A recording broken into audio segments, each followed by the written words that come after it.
അങ്ങനെ ഈ പനിയുടെയും ജലദോഷത്തിൻ്റെയൊക്കെ രണ്ടാമത്തെ ദിവസമാണ് ഞാൻ വീണ്ടും 2 ദിവസം ലീവ് എടുത്തു. എനിക്ക് ഒട്ടും വയ്യായിരുന്നു, തല പോലും പൊങ്ങുന്നില്ല കേട്ടോ. തല ഫുൾ ഇങ്ങനെ കറക്കവും ഒരുമാതിരി ഒരു മൂക്കൊക്കെ അടഞ്ഞിട്ട് ആകപ്പാട് പനി, ജലദോഷം, കഫക്കെട്ടിലൊക്കെ ആയിട്ട് ഫുൾ ശോകം അടിച്ചിരിക്കുവാണ്. അപ്പോൾ ഇന്നലെ സിട്രീസിനും മറ്റു ഗുളികകളൊക്കെ കഴിച്ചിട്ട് അകപ്പാട് കിറങ്ങിയ അവസ്ഥയിൽ എഴുന്നേറ്റ് വന്നിട്ട് ലേറ്റായിട്ട് എഴുന്നേറ്റത്. അപ്പോൾ ഇന്ന് അമ്മച്ചിക്ക് എറണാകുളം പോകേണ്ട ആവശ്യമുണ്ടായിരുന്നു കേട്ടോ. അപ്പോൾ അതുകൊണ്ട് രാവിലെ തന്നെ എല്ലാം സെറ്റാണ്. കറികളും രാവിലത്തെ ബ്രേക്ക്ഫാസ്റ്റും ചായയും വെള്ളവും ചോറും ഒക്കെ സെറ്റാക്കിയിട്ട് അമ്മച്ചി ഇറങ്ങുവാണ്. അമ്മച്ചിക്ക് ഇവിടെ 10:30-11 മണി ആ ടൈം ആകുമ്പോൾ പോകണം. 10 അല്ല 11 മണിയാകുമ്പോൾ പോകണം. അപ്പോൾ അതിന് മുന്നേ എല്ലാം റെഡിയാക്കി എനിക്ക് ഞങ്ങൾക്ക് എല്ലാം വയ്യാത്തത് കൊണ്ട് തന്നെ എല്ലാം പതുക്കാൻ എഴുന്നേറ്റത്. അപ്പോൾ ഇത്രയും ദിവസങ്ങളായിട്ട് അല്ലുകുഞ്ഞിനെ തെച്ചുകൊണ്ട് ഞാൻ സ്കൂളിൽ വിട്ടിട്ടില്ല. അപ്പോൾ ഇന്ന് ഞാനും പോയില്ല, എനിക്ക് ഒട്ടും പറ്റത്തില്ലായിരുന്നു അങ്ങനെ കേട്ടോ. പിന്നെ ഞാൻ ചായ കുടിക്കാൻ ഓർത്ത് ചൂടാക്കാൻ വേണ്ടി സ്റ്റൗ ഓണാക്കിയപ്പോൾ അയ്യോ ഗ്യാസ് തീർന്നിരിക്കുകയുള്ളൂ എന്ന് ഓർത്തത് കേട്ടോ. ഗ്യാസ് രാവിലെ എടുത്ത് നമ്മൾ പുറത്ത് കൊണ്ട് വെച്ചായിരുന്നു, നല്ല മഴയായിരുന്നു. അപ്പോൾ ഇന്ന് വരും എന്ന പ്രതീക്ഷയിലാണ് ഇരിക്കുന്നത്. ഇത്രയും മഴ ഇങ്ങനെ പെയ്യുവാണെങ്കിൽ ഗ്യാസ് വേണ്ടി വരുമെന്നും ഡൗട്ടാണ്. വന്നില്ലെങ്കിൽ തീർന്ന് ദൈവമേ അടുപ്പ് കത്തിക്കേണ്ടി വരും. അപ്പോൾ അങ്ങനെ പിന്നെ ചായ ചൂടാക്കൽ വേണ്ടാന്ന് വിചാരിച്ചിട്ട് തണുത്ത ചായ തന്നെ എടുത്ത് കുടിക്കാമെന്ന് വിചാരിച്ചു. അങ്ങനെ തണുത്ത ചായയും അപ്പവും കടലക്കറിയായിട്ട് ഞാൻ കഴിക്കാൻ പോകാം കേട്ടോ.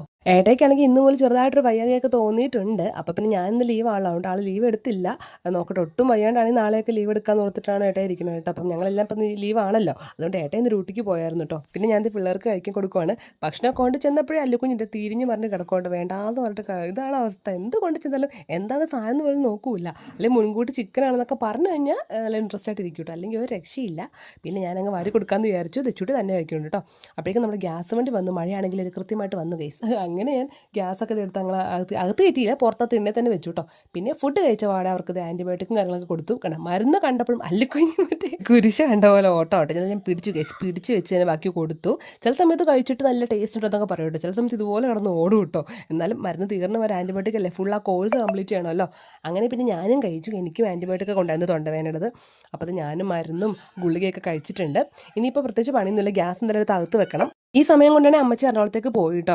അപ്പോൾ എനിക്ക് ഗ്യാസ് ഫിറ്റ് ചെയ്യാനൊക്കെ അറിയാവുന്നതാണ്, പക്ഷേ അതിപ്പോൾ ഇത്തവണ എനിക്ക് എന്തത് വലിച്ചിട്ട് ഊരാൻ പറ്റുന്നില്ല. പിന്നെ ഞാൻ പെട്ടെന്ന് ഏട്ടൻ്റെ വീഡിയോ കോൾ വിളിച്ചു. കുറേ തുറന്നിരുന്നിട്ട് കുറേ നേരം ആയല്ലോ. അപ്പോൾ പേടിയായിട്ട് പെട്ടെന്ന് ഏട്ടൻ്റെ വീഡിയോ കോളൊക്കെ വിളിച്ചിട്ട് അതിങ്ങനെ വലിക്കുക അങ്ങനെ വിളിക്കുന്നൊക്കെ പറഞ്ഞു തന്നിട്ടുണ്ട്. ഒരുവിധം വലിച്ച് സെറ്റാക്കി ഫിറ്റ് ചെയ്ത് വെച്ചു കേട്ടോ.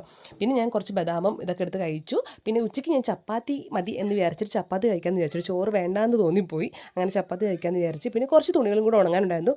കുറേ ദിവസം കൂടി ഇന്നാണ് ചെറിയൊരു വെയിലുമായിട്ട് വന്നു തുടങ്ങിയത്. അപ്പോൾ ഞാൻ ഇനി ഫുഡ് കഴിക്കാൻ പോകേണ്ടത്, ഇനി കുറച്ചൊക്കെ ഒന്ന് കിടക്കണം. അപ്പോൾ എന്തായാലും ഇന്ന് കുഞ്ഞു എടുത്തിട്ടുള്ളൂ കേട്ടോ. നമുക്ക് വീണ്ടും അടുത്ത വീഡിയോ കാണാം.